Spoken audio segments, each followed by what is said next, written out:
Hello, this is Ian McClungford bringing you the facts and the news of the day. First story we're going to cover today is Alex Jones is found liable over Sandy Hook hoax conspiracy, as you see right there with Alex. See all of it. This is by NPR, so I'm just reading mainstream even though I have my own beliefs. So I'm not going to constitute what my philosophy is on this video. I'm just going to go over the news by mainstream news. Alex Jones is found liable over a Sandy Hook hoax conspiracy. A Texas judge has found Alex Jones liable for damages in 3 defamation lawsuits brought by the parents of 2 children killed in the Sandy Hook Elementary School massacre over his claims that the shooting was a hoax. AP did the photo, I'm guessing. All right. Texas judge has found InfoWars host and conspiracy theorist Alex Jones liable for damages in 3 defamation lawsuits brought by the parents of the 2 children killed in the Sandy Hook Elementary School massacre over his claims that the shooting was a hoax. Judge Maya Guerra Gamble in Austin, home of InfoWars, entered default judgments against Jones and other defendants for what she called their flagrant bad faith and callous disregard of court orders to turn over documents to the parents' lawyers. The rulings were issued on Monday and released Thursday. The case is now head to trial for juries to determine the amount of the damages Jones and the other defendants will have to pay the families. The shooting at Newtown, Connecticut school on December 14, 2014, killed 20 first graders and 6 educators. The gunman, 20-year-old Adam Lanza, fatally shot his mother at their Newtown home before going to the school and killed himself as police arrived. The shooting was portrayed on Jones' InfoWars show as a hoax involving actors aimed at increasing gun control. Jones has since acknowledged the school shooting did occur.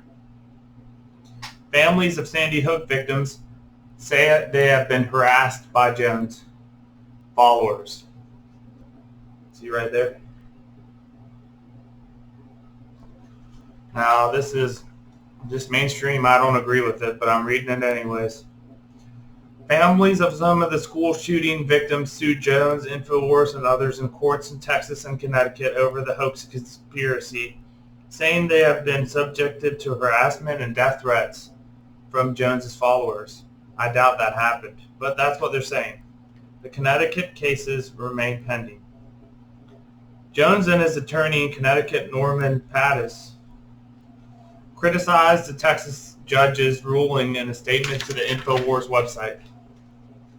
It takes no account of the tens of thousands of documents produced by the defendants, the hours spent sitting for depositions, and various sworn statements filled in these cases, they said. We are distressed by what we disregard as blatant abuse of discretion by the trial court. We are determined to see that the cases are heard on their merits. On the merits, but I said their merits, which is a better way to say it. Jones's lawyers have denied the defamation allegations and argued his comments about the school shooting were protected by free speech rights. One of the Texas lawsuits is filed by Leonard Posner and Veronique De La Rosa, whose son Noah was killed in the shooting.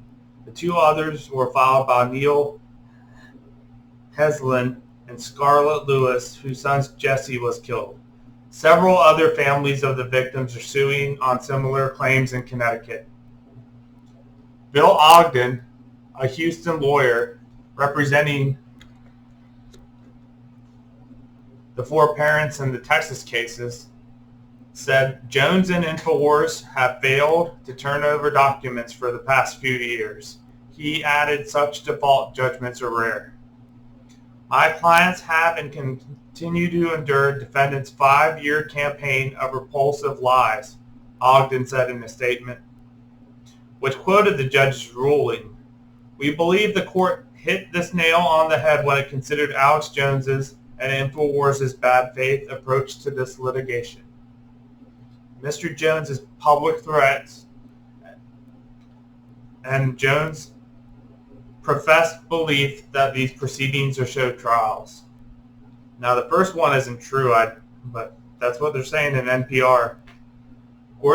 Guerra Gamble said in her rulings that she was defaulting Jones and the other defendants after an escalating series of admonitions by judges, monetary fines, and other actions was ineffective in getting the defendants to turn over documents.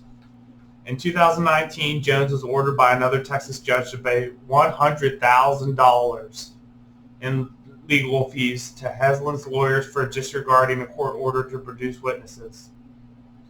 Jones also was sanctioned in the Connecticut cases for violating numerous orders to turn over documents and for an angry outburst on his web show against an attorney for some of the victims' relatives.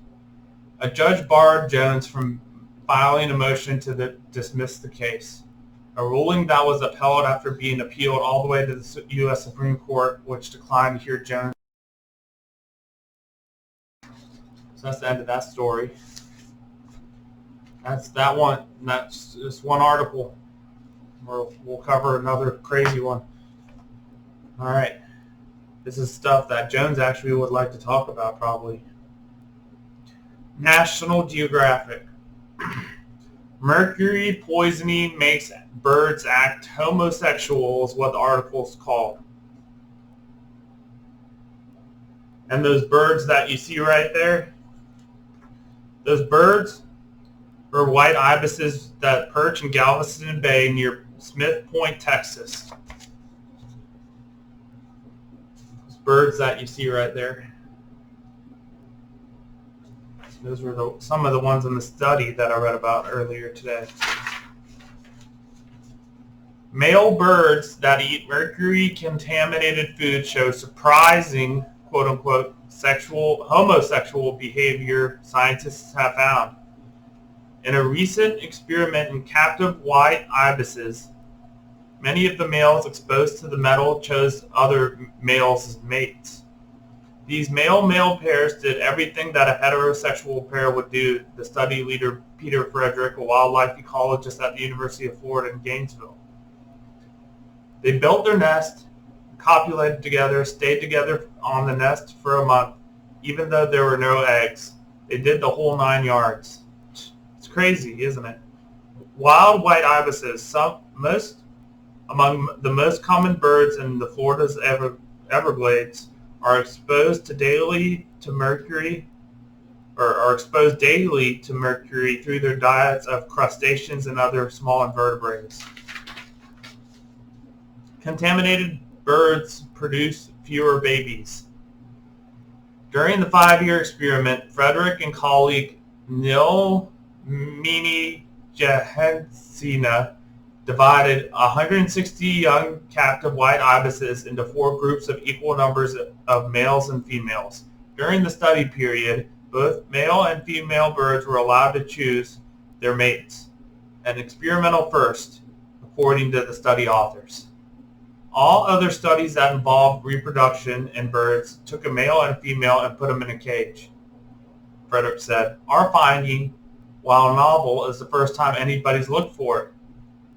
Starting around 90 days of age, each of 3 groups was fed a diet containing either low, medium, or high amounts of mercury based on a realistic range of exposures in the wild. A 4th control group ate mercury-free food. Once the birds had reached sexual maturity around a year old, homosexual bonding increased in all 3 groups exposed to mercury. This behavior led to a 13 to 15% decline in the number of young compared to the mercury-free control group." Now, I just want to take a break from this for a second and also explain the fact that, mercury is really bad for birds, apparently. That's what the study's starting to show. I read this all earlier today, but What did I want to say about it? I mean, but a fourth control group. So if they prove that the control group ate mercury-free food, they shouldn't be homosexual, is what I assume to be true from the study. Um, I'll get to the rest of the article now, but that was just an observation I made. And yeah. Anyways, the metal also impacted heterosexual couples. Overall, female birds exposed to mercury yielded 35% fewer babies than the control group. They shouldn't say babies for bird, they should say offspring. The biological mechanism for how the metal causes homosexual actions is not totally understood, Frederick added. Mercury is a known endocrine disruptor, a substance that mimics and it cuts the words off at the end of that page, so I can't read the rest of it. Frederick speculates that mercury exposure during the bird's sexual development may play a role. Mercury mysteries remain. Many unknown remain about the study and mercury's effects, Frederick warned. The team did not have funding, for example, to examine while taking mercury out of the bird's diets would stop the homosexual behavior.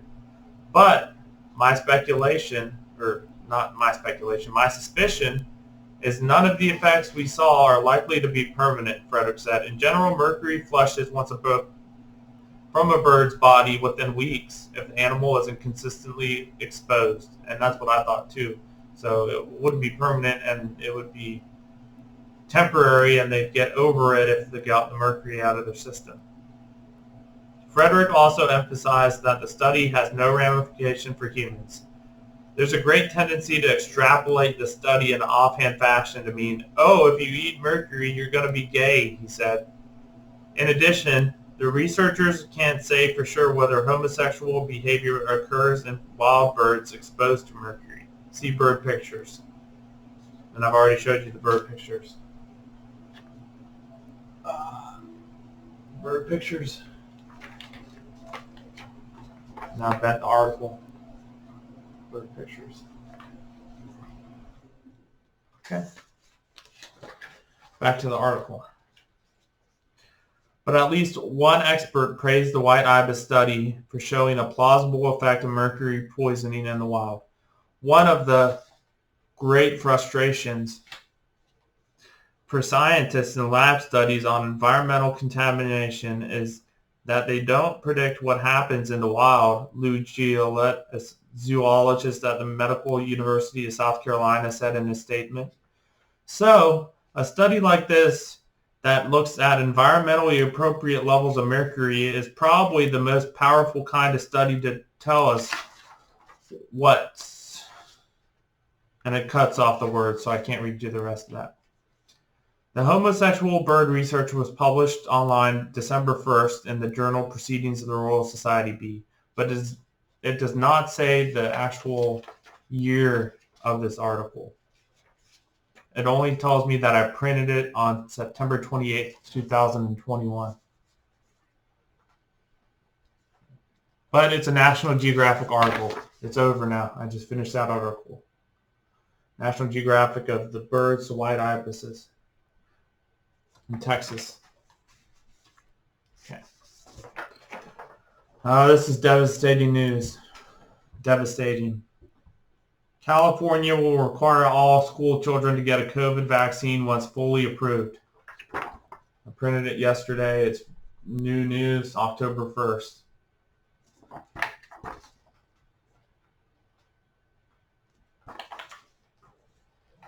San Francisco. California Governor, I'll show you back here too.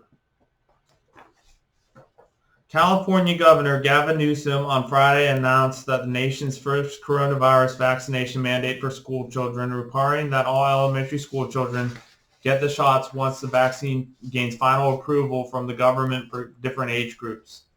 The government has fully approved the COVID-19 vaccine for those 16 and over, but only granted an emergency authorization for anyone 12 to 15.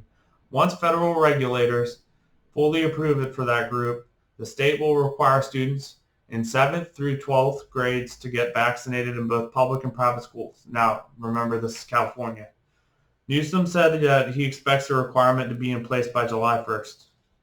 California will require the COVID-19 vaccine for students in kindergarten through 6th grades after it gets final approval for children ages 5 to 11.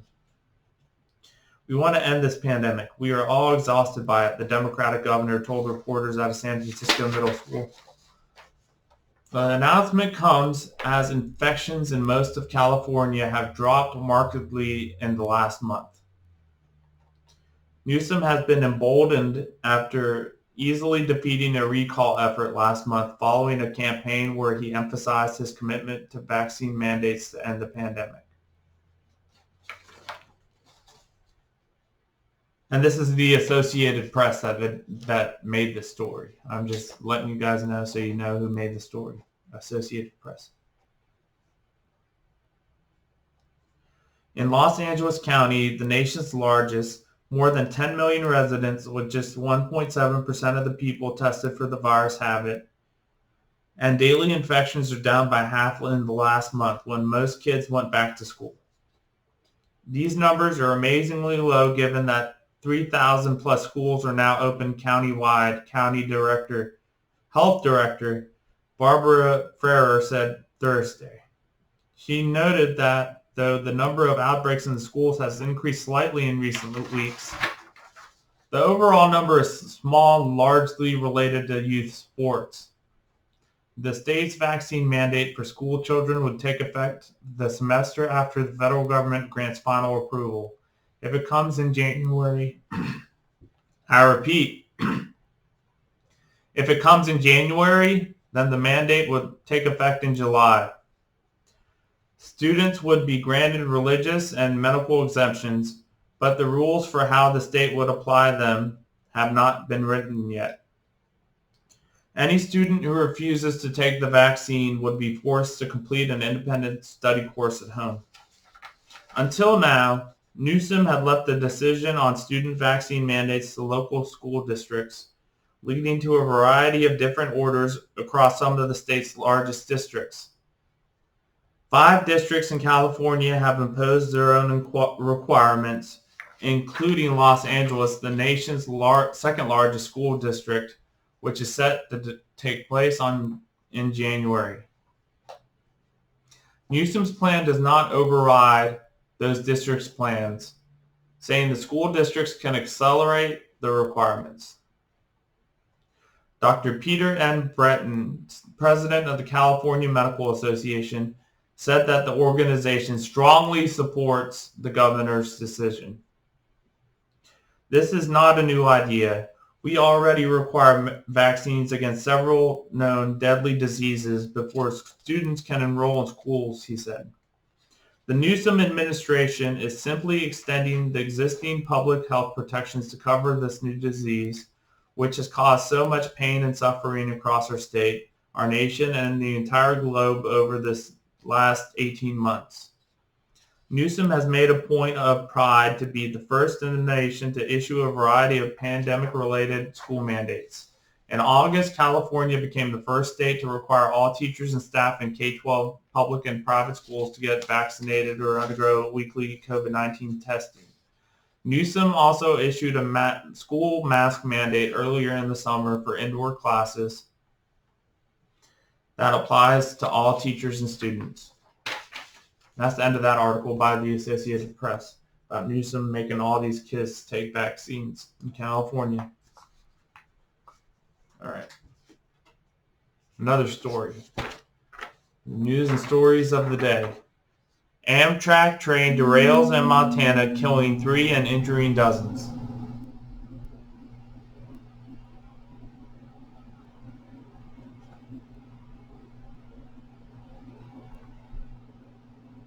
There's the image of the train derailed, the Amtrak train derailed right there.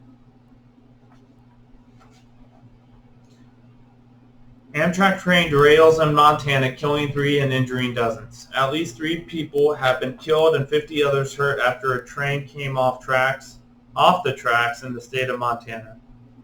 Several carriages from the Amtrak Empire Builder passenger service derailed at about 1600 local time, 2200 GMT, near the town of Joplin.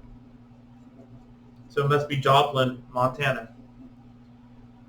Images on social media show train cars on their sides and luggage strewn on the ground with people standing nearby. Amtrak said there were some 141 passengers and 16 crew aboard the Chicago to Seattle service. Passenger Megan Vandervest, who was heading to see a friend in Seattle, told the New York Times she was woken up by the derailment, which felt like extreme turbulence on a plane. Wayne Freed said that he was in the lounge car, one of those that flipped on its side, but he was able to grab hold of a coffee table bolted to the floor. I just held on to that, and my legs were dangling down below, and the windows broke out down below, and which is how we eventually escaped after the train stopped, he told CBS. But I'd hate to think what would happen if I hadn't been able to get a hold onto my table. Rescuers have been working to evacuate passengers, Amtrak said. In a tweet, State Senator Steve Daines said he was closely monitoring the situation. I am thankful for the first responders already in the scene and praying for the safety of all involved, he added. The U.S. National Security Safety Board has launched an investigation into the incident. Though derailments of Amtrak trains are rare, there have been several in recent years. In 2018, 3 people were killed when an Amtrak train traveled onto the wrong track and hit a parked freight train. Okay. That's the end of that story we just covered. Now, a new article. Donald Trump suggests he might be reinstated due to tremendous voter fraud.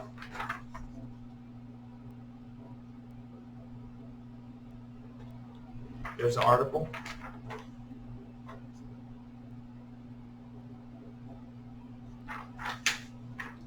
Donald Trump suggests he might be reinstated due to tremendous voter fraud. This is by Newsweek. Now, this is a slanted mainstream news article that has a good headline, but it's ripping the Trump, the former president. I shouldn't say ripping the Trump. It's ripping the former president in this article. But that's my opinion. Anyways, former President Donald Trump has suggested he could be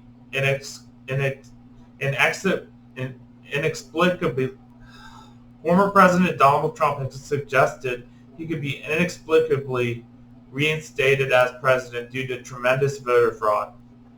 In remarks to conservative media network Real America's Voice, Trump seemingly indicated that baseless conspiracy theories that claim he will quickly regain the presidency if it were a possibility.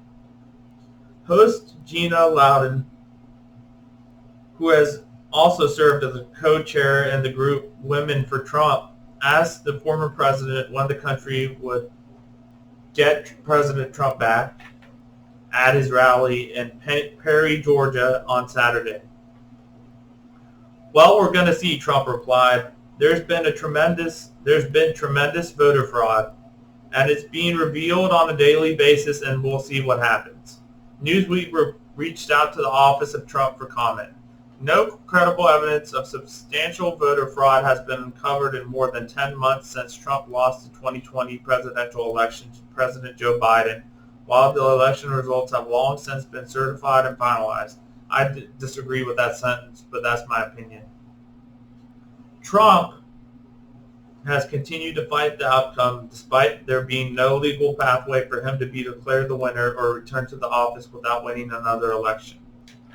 Trump said he was looking back to find out what happened during a Saturday interview, while also stressing that some states were making their rules and regulations for upcoming elections. The former president said that the Republican-backed efforts to change voting laws on issues like ballot signature verification and voter identification would have an impact on future elections. I think you're going to be incredibly impressed by what's happening, and I think maybe by the next election, said Trump, who has repeatedly hinted that he will be a 2024 candidate without making a firm commitment to actually run. Despite Trump's claims that he won in 2020, his lawyers that he well, I'm not going to do quote unquote, but his lawyers failed to convince multiple judges he appointed amid dozens of failed legal challenges and sorry about that, guys. I'm going to restart that sentence. Despite Trump's claims that he won in 2020, his lawyers failed to convince multiple judges he appointed amid dozens of failed legal challenges in the aftermath of the election. The ex-president has continued to claim that evidence shows massive fraud was a factor in his loss, although no such evidence has been presented and further investigation have only confirmed Biden's victory. The results of a controversial audit in Arizona's Maricopa County conducted at the behest of Republican-controlled state Senate on Friday found that Trump lost the county to Biden by a slightly larger margin than in the official results. Regardless, fact-free assertions that the exercise provided evidence of fraud and calls for the elections to be decertified persisted. Trump himself presented a wildly inaccurate summary of the results during his Georgia rally. Have to adjust the camera. Sorry about that, guys.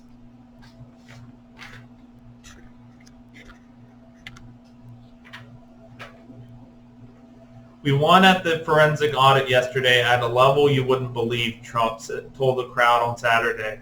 They had headlines that Biden wins in Arizona, and they know it's not true. He didn't win in Arizona. He lost in Arizona based on the forensic audit.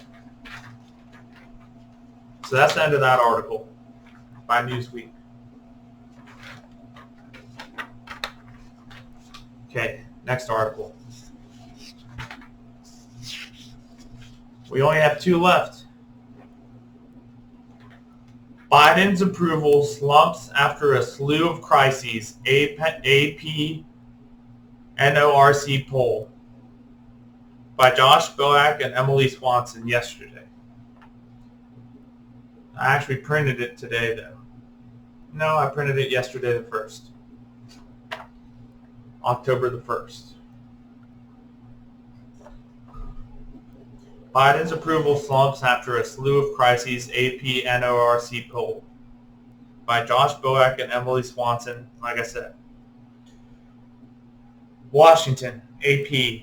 President Joe Biden's popularity has slumped after a slew of challenges in recent weeks at home and abroad for the leader who pledged to bring the country together and restore confidence in government, according to a new poll by the Associated Press NORC Center for the Public Affairs Research.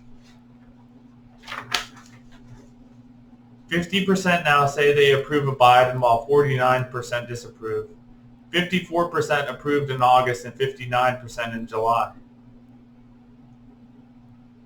The results come as Americans process the harried and deadly evacuation from Afghanistan, mounted border patrol agents charging at Haitian refugees, the unshakable threat of the coronavirus with its Delta variant, and the legislative drama of Biden trying to negotiate his economic, infrastructure, and tax policies through Congress. Since July, Biden's approval rating has dipped slightly among Democrats from 92% to 85%, and among independents who don't lean towards either party from 62% to 38%. Just 11% of Republicans approve of the president, which is similar to July. Approval also dipped somewhat among both white Americans, 49% to 42%, and black Americans, 86% to 64%. In follow-up interviews, some of those who had mixed feelings about Biden's performance still saw him preferable to former President Donald Trump. They said that Biden was dealing with a pandemic that began under the former president, an Afghanistan withdrawal negotiated on Trump's behalf, and an economy that tilted in favor of corporations and wealthy because of Trump's tax cuts. None of that's really true, I don't believe. Trump had a lot to do with what's going on now, said Arkayla Strickland, 41, a healthcare worker from Atlanta who voted for Biden yet feels lukewarm about him.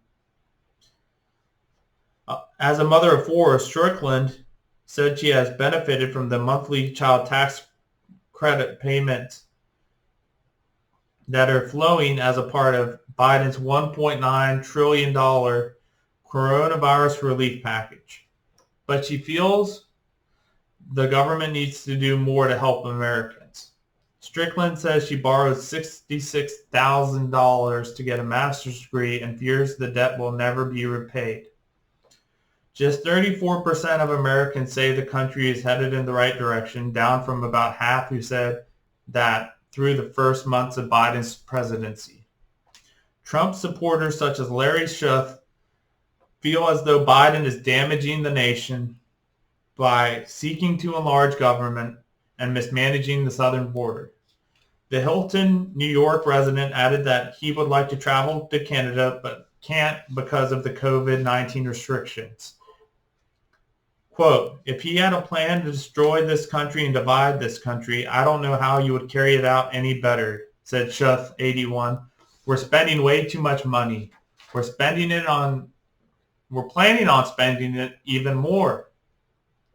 We don't have a southern border, end quote. The poll shows that 47% of Americans approve of how Biden is handling the economy, down from a high of 60% in March, but similar to where it stood in August. The initial burst of optimism from Biden's rescue package has been met with the hard realities of employers struggling to find workers and higher than expected inflation, as supply chain issues have made it harder to find automobiles, household appliances, and other goods. The rise of the Delta variant and reluctance by some Americans to get vaccinated also slowed hiring in August. Ronnie Klass, a tutor in her 70s living in Miami, said she was glad to vote Trump out. But she's worried about inflation given her dependence on Social Security and wages that have yet to rise. When I go to the grocery store, the prices have really shot up, she said. My money coming in is not keeping up with the money I have to spend going out, and I have to cut back as much as I can. End quote. The poll finds I'll restart that. The poll finds 57% approve of Biden's handling in the coronavirus pandemic. That number is similar to August, but remains significantly below where it stood as recently as July, when 66% approved. Still, it remains Biden's strongest issue in the poll. Close to 9 in 10 Democrats approve of Biden's handling of the pandemic, compared to about 2 in 10 Republicans. In July, about 3 in 10 Republicans said they approved. More also approved, I'll repeat that.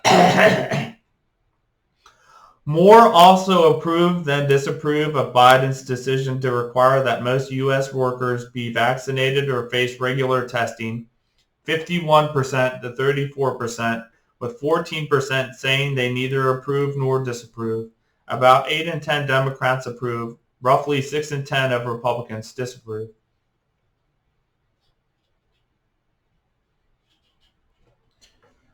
Biden struggles on several issues related to foreign policy. 43% say they approve of his handling of foreign policy overall, and 34% approve of his handling of the situation in Afghanistan. Even among Democrats, only 54% say they approve of Biden's handling of Afghanistan, and just 10% of the Republicans say the same.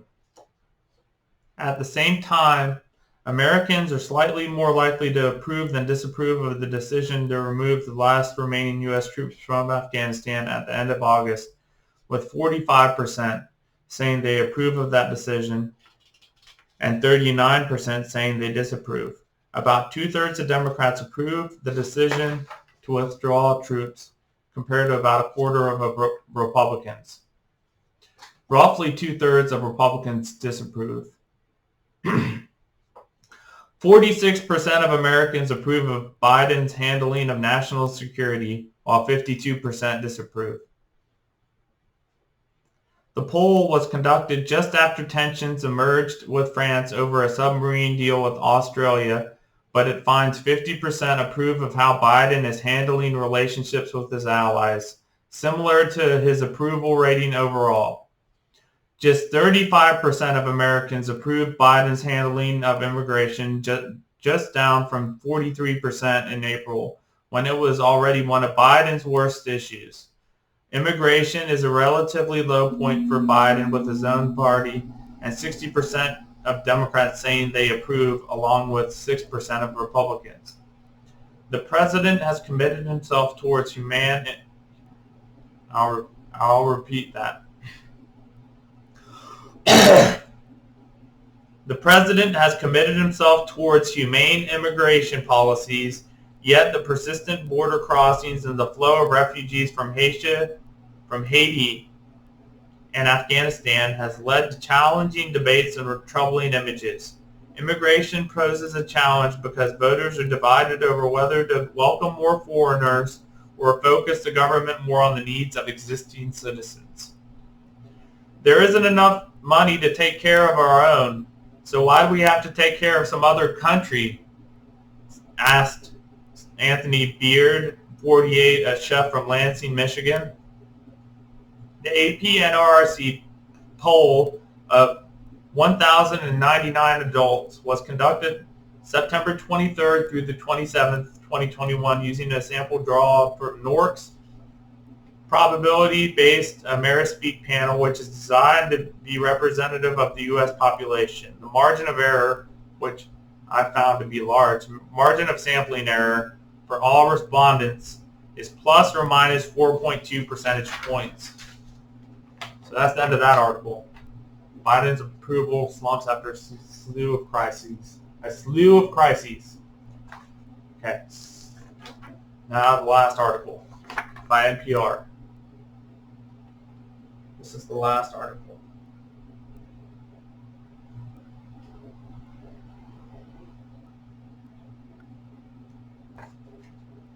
Santa's sleigh is looking emptier. Fewer toys, higher prices loom for the holiday season. An employee organizes an aisle at Mary Arnold Toys, New York City's oldest toy store, on August the 2nd. Now, the printer didn't do the picture justice, but that's the picture of the employee organizing the store shelves at the store he's working for. So you get the gist of it.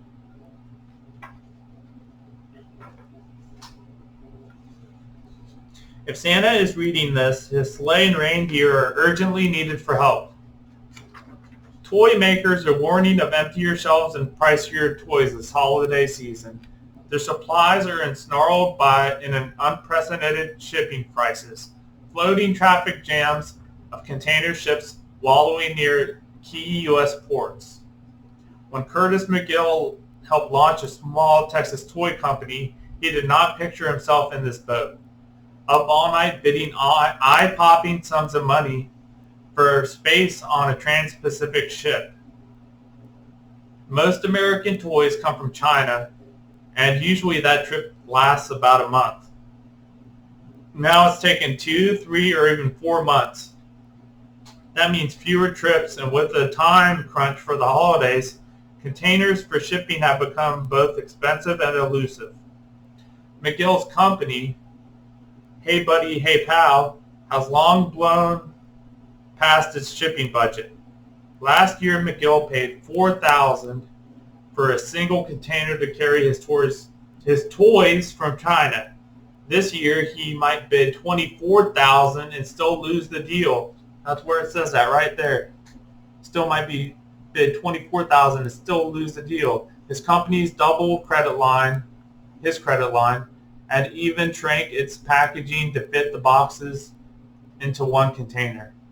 But it went from $4,000 to carry it to $24,000.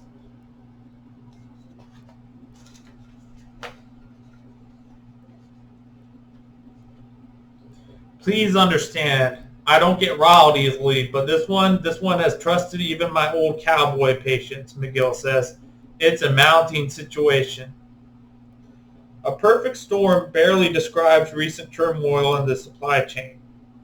The U.S. trade war with China was quickly followed by the coronavirus pandemic, which prompted rolling closures of factories and ports worldwide.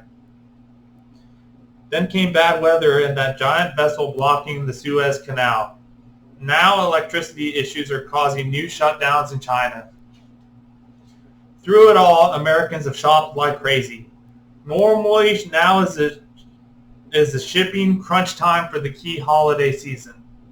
But this year, ports never stopped being busy, almost like Christmas every day, but not in a good way. Universally, it's impacting us all, says Mary Higby of Goliath Games, which makes games like Pop the Pig and Rummikub Cub. I don't want to say something like a rising tide lifts all boats, knowing that boats are kind of a sore subject at the moment, but we are all in it together. Many Goliath products are parked on vessels queuing to offload in Seattle. Higby imagines commandeering a helicopter to rifle through containers and urges shoppers to start on their holiday lists exceptionally early. Even if the toy you want is in soy... I'm having word salad. Sorry, guys. If the toy you want is in the store today, it might not be there next week, Higby says. You might be waiting for another shipment, and it's sitting on a boat in Puget Sound. Toy prices have already started climbing 15%, 20% or more.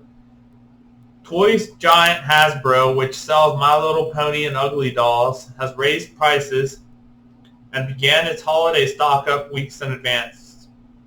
Rival Mattel, which sells Barbie and Lincoln malls, previously said it would make fewer toys. And this is an image of Eggmazing, another toy product. Eggmazing. A little bit of it is on the next page as well. Eggmazing. Texas toy company Hey Buddy Pal has shrunk its packaging so more toys can fit into a single shipping container. Expect there to be a lot of empty shelves and minimal supply on e-commerce. Let me restart that. Expect there to be a lot of empty shelves and minimal supply on e-commerce. I'll say it a third time. Sorry, guys, I apologize. This is the last time I'll say it. Expect there to be a lot of empty shelves and minimal supply on e-commerce stores like Amazon for a lot of hot toy products, says Lev Nelson, CEO of Seattle-based Sky Castle Toys, which has also cut back on production and raised online prices. Like Nelson, McGill in Texas also had to raise prices to offset higher costs. His company makes spinning toys that help children decorate Christmas ornaments or Easter eggs. His top seller is the Easter egg toy called Eggmazing, which is what I already tried to show you guys, Eggmazing. Also, and so a few weeks ago, McGill's team watched the port bottlenecks, calculated timelines, and made a painful call to give up on Christmas. We quit shipping Christmas items from China and moved our Easter item in order to have it here in time, McGill says. We currently have a little under half of our Christmas products in storage in China that will not make it to the States or be sold this year. For those keeping tabs, that's another few $1,000s for storage of abandoned Christmas toys. McGill says his Easter shipments are already behind his self-inflicted schedule. And that's the last story of the times and events and news of the day. This is Ian McClung Ford signing off. God bless. God be with you all. And I hope you all have a blessed rest of your day.